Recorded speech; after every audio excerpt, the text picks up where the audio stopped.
Here on the Uplevel Dairy Podcast, we are kicking off 2024 with a series each day this week, revisiting our guests from last year who shared their one word for 2023. Get ready to get into the minds and the hearts of these dairy leaders, whom I also call friends, to hear how their one word transformed 2023 and the word they chose to live by in 2024 on the Uplevel Dairy Podcast.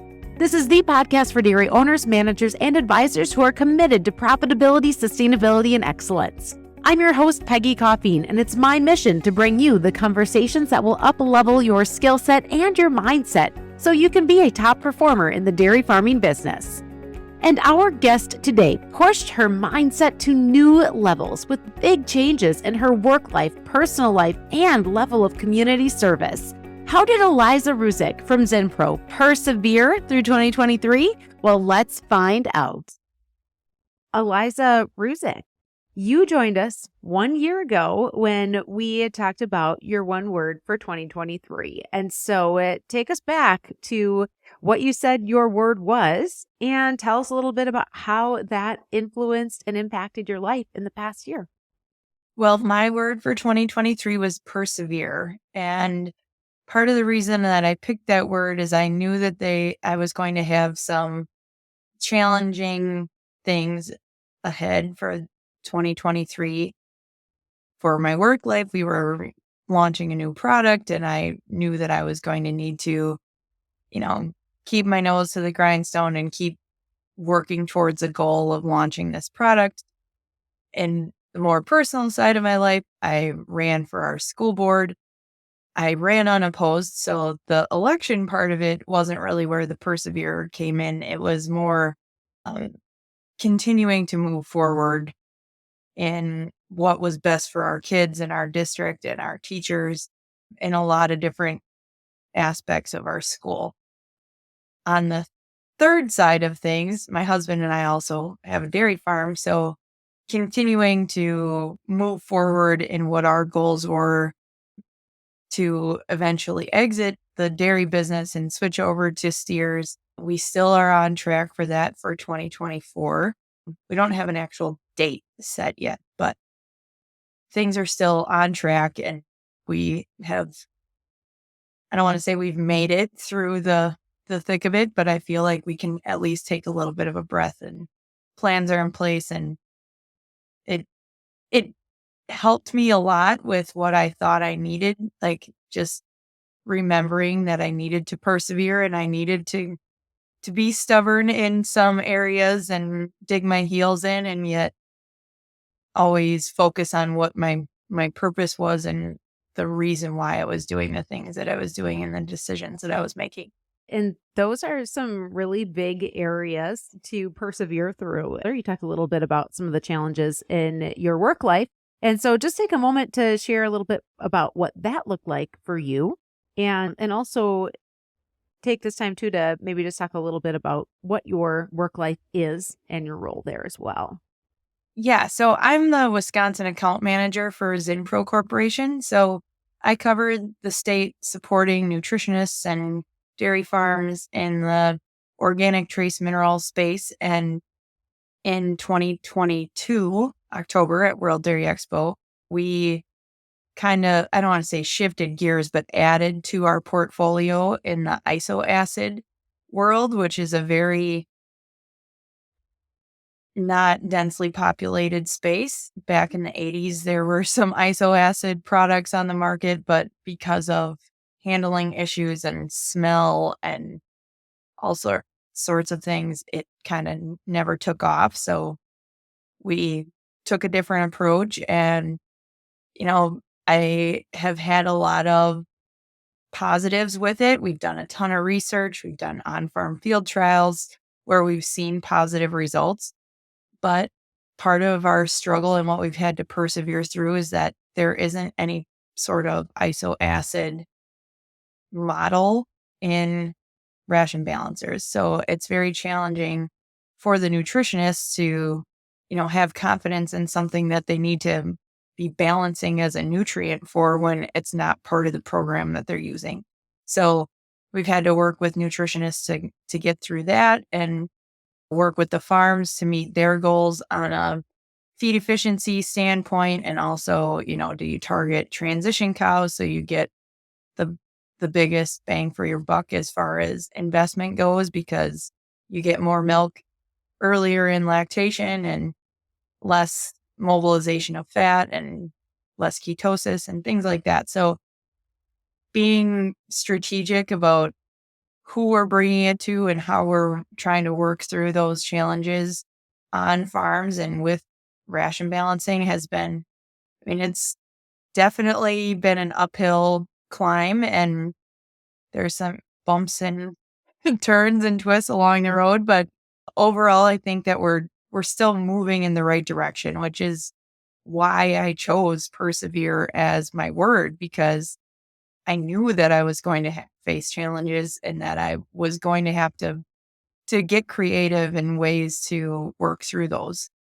Well, Eliza, I know that you spent a long chunk of your career as a dairy cattle nutritionist. So it definitely plays out how your experiences and your knowledge in that area is lending to the field and helping you to persevere through bringing an entirely new product to the marketplace with a lot of learning curve, not just for you, but for dairy producers and nutritionists as well. And so, okay, so let's talk about the school board, because when we visited a year ago, what you had shared on the One Word podcast was that that was one of your plans. And as you mentioned earlier, it was a plan that you followed through on, and you are now a school board member. So how has Persevere played into that experience? Well, I think the biggest part with that, like I said, because I ran unopposed, it wasn't like I had to persevere through the election process. It was more, once I got on the board, where do I fit and how I can use my strengths to help our district.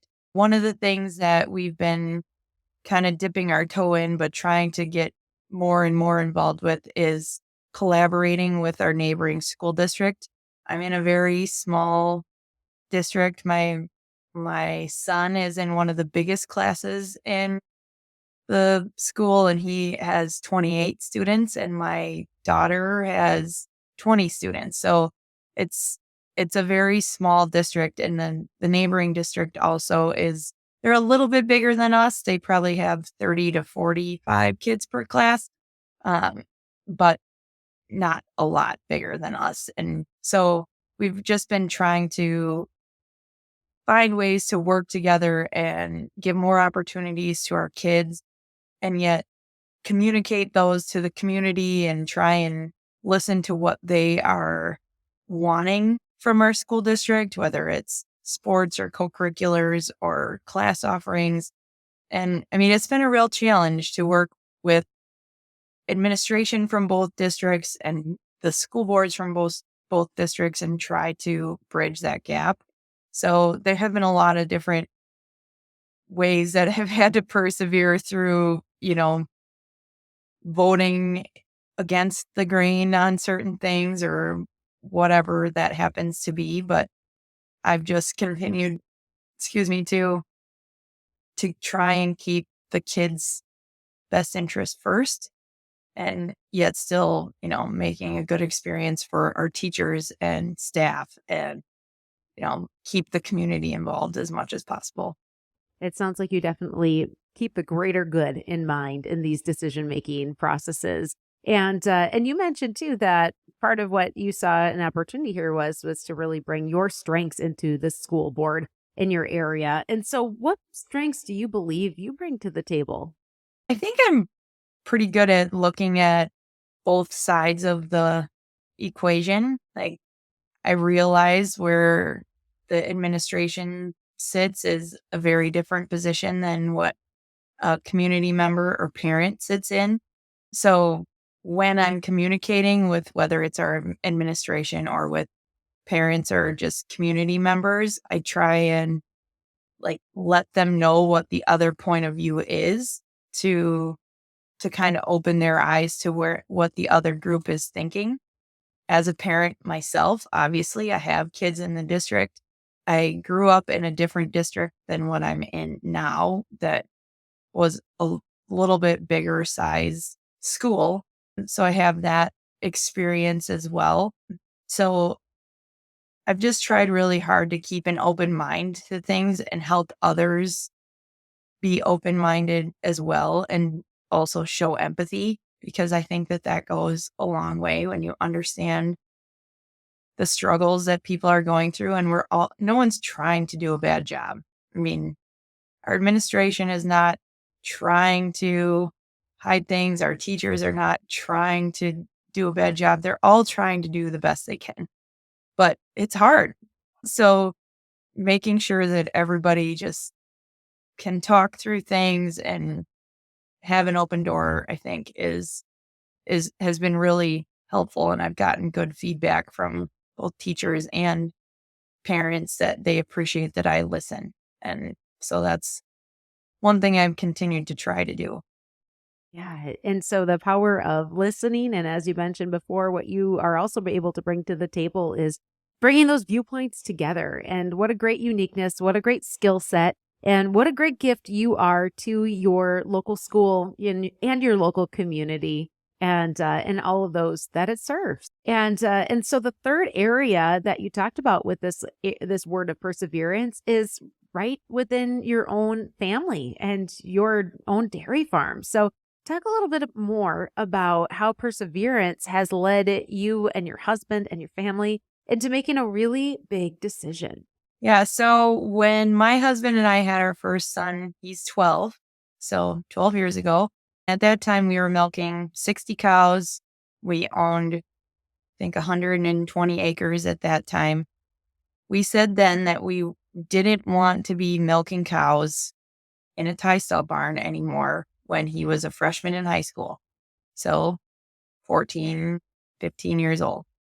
Well, he's, like I said, he's 12, so he's in 7th grade. So next year he'll be an 8th grader. So we've been trying to set ourselves up financially to be able to stay on the farm that we are and not have to sell everything, but not be milking cows anymore. So my husband has very good self-awareness that he does not want to manage people. He likes to manage cows. He's very good with machinery, but we've stayed at the size that we are because he didn't want to have a lot of employees. We have grown our land base, so now we're running over 400 acres of land. This fall, we put in a grain dryer and bought a grain truck and things like that to try and transition over to more cash cropping. And then once our cows do go in the spring, we're going to transition our barn into a steer raising facility so that we can still raise our kids on a farm and have livestock, but not have the commitment of milking them twice a day, every day.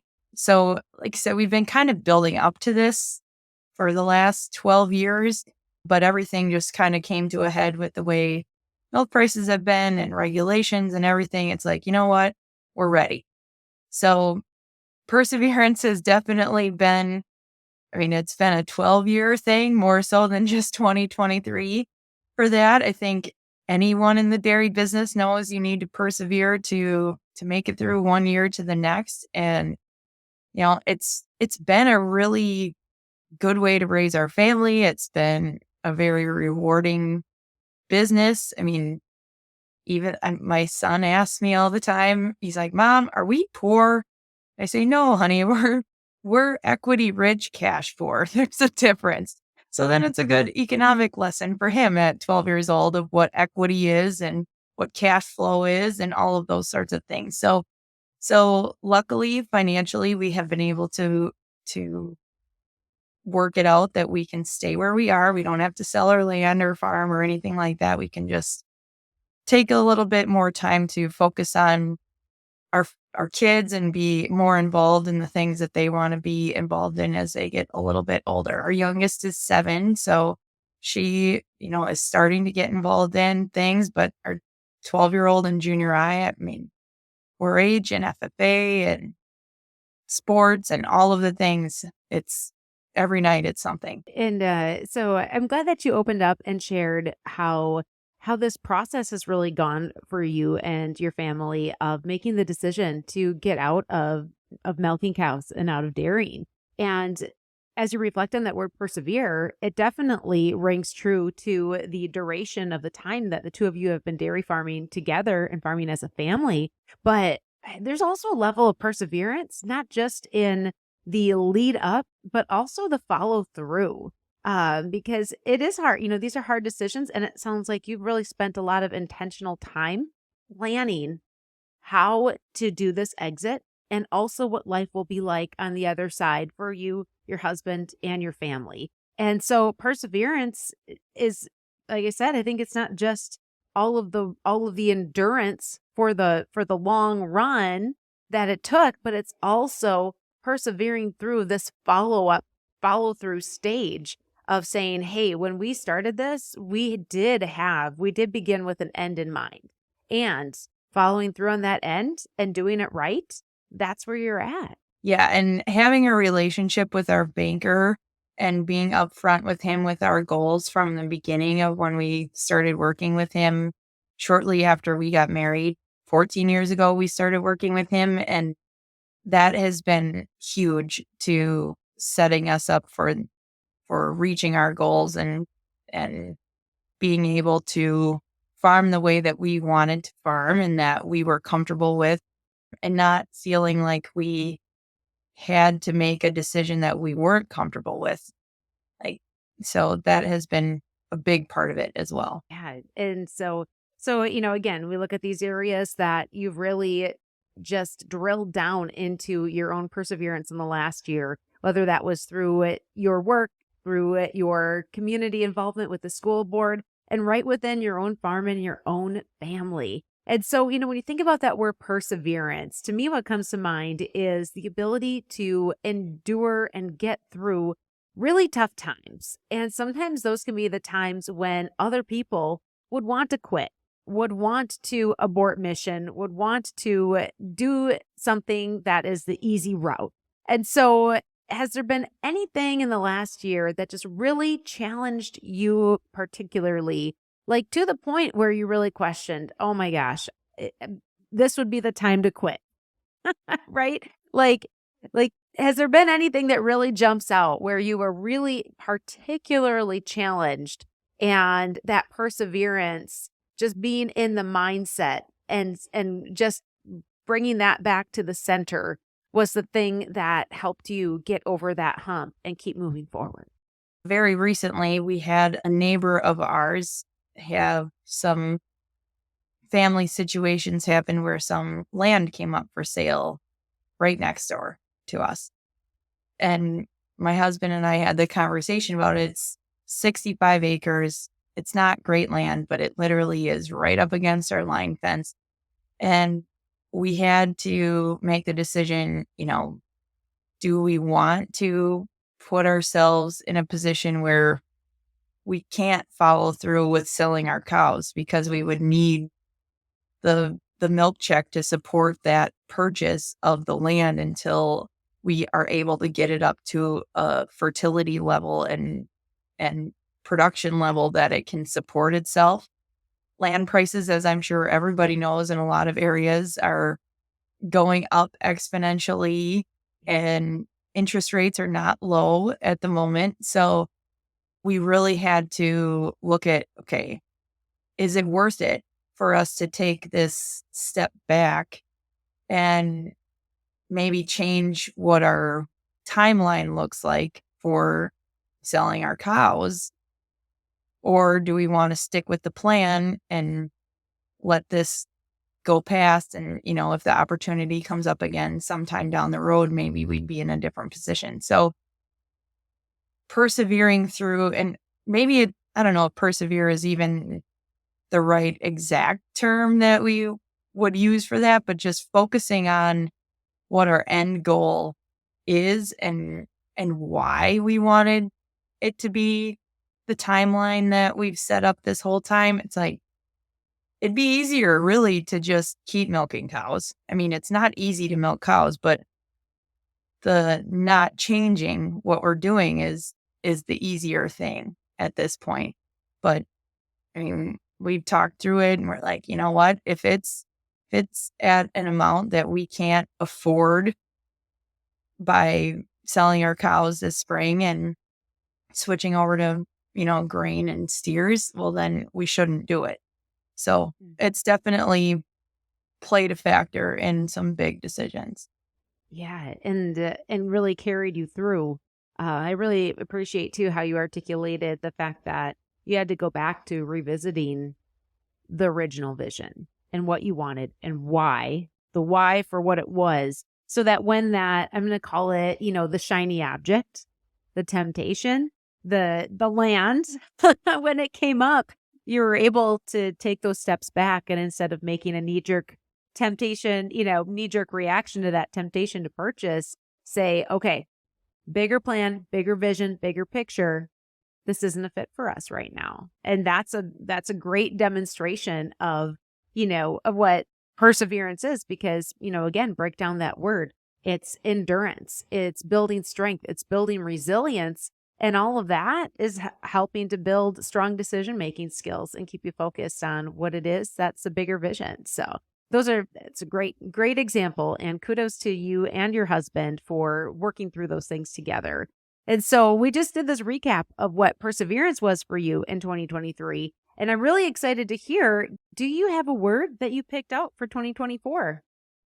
I do. So the word that I chose for 2024, I'm hoping will be similar to how persevere played out for me in all areas of my life.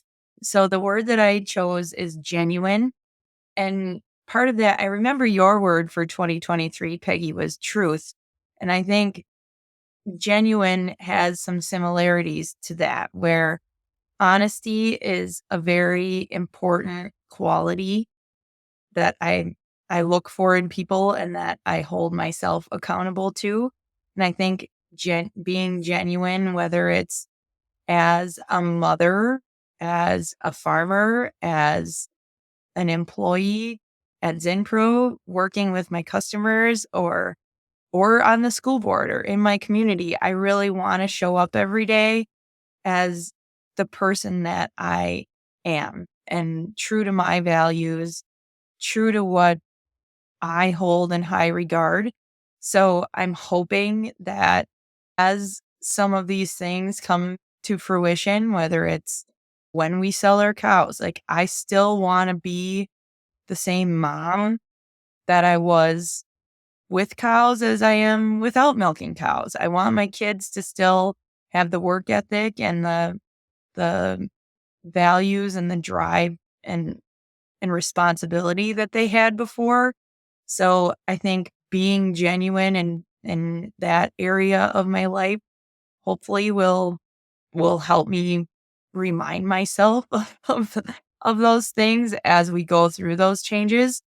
On the Zinpro side of things, I think anyone that works with customers, whether it's as nutritionists or on farm or feed companies or whatever, like, I really hope that my customers know that when I show up for them, that I am being the best version of myself and the most resourceful person that I can, whether I know the answer to something or not. I pride myself in the fact that I tell people if I don't know, and then I try and find somebody who does. So I think being connected in the industry helps with that. But then also on the school board side of things, I think just really being genuine when talking with community members and parents and teachers, so that they know that I do have their best interests at heart, and I am trying to make decisions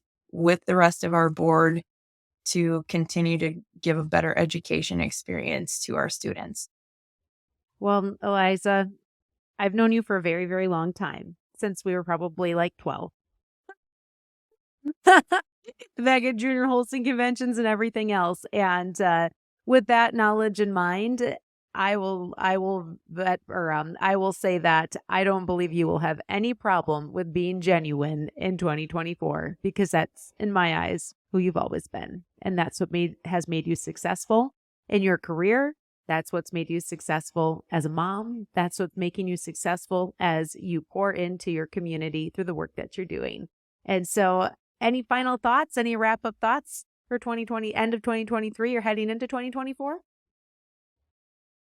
But I would encourage anybody that hasn't to try and pick a word because this is will be my third year only of choosing a word. And I didn't even really realize the first time that I did it because my first word was presence, and presence in like being more present when I'm doing the things that I'm doing. And every year so far, it has kind of morphed into more than what I thought it would have. So I would just encourage anyone that hasn't done it yet, I'm very guilty of, I always set a New Year's resolution and I maybe do it for, a couple of weeks and then it just kind of trails off. But the word choosing, it's not something that I just pick in a couple minutes. I've been thinking about it for a while and trying to focus on how I can better myself and how I can better my family and my situation. So I would just tell anybody that's trying that, just go for it. You got nothing to lose. Awesome. Well, thank you for participating in our conversation today and this overall concept of choosing a word and really living by it in the coming year. And so I can't wait to chat with you at the end of 2024, a year from now, and just to find out and learn how your word for this year, genuine, has continued to bring value to you, your family, and those around you. So thanks for joining us, Eliza. Thanks, Peggy. You just heard from Eliza Ruzic on how the word persevere shaped 2023, personally and professionally, as she and her husband prepare for the next phase of their farming business, how she serves through the local school board, and how she serves dairy producers every day through Zinpro, and how she will continue to serve genuinely in 2024. Be sure to tune in tomorrow to hear from dairy producer Jessica Prowley-Trimner from Miltron Farms in Athens, Wisconsin, and how her word, forward, went into action this past year and where she wants it to take her in 2024. I'm Peggy Coffeen, and thank you for listening to the Uplevel Dairy Podcast. If you like these episodes and you'd like to get them right in your inbox every time they drop, head over to upleveldairy.com and join the Uplevel Dairy community, and you'll be the first to know when our new episodes of the Uplevel Dairy Podcast are out. Thank you for listening to the Uplevel Dairy Podcast.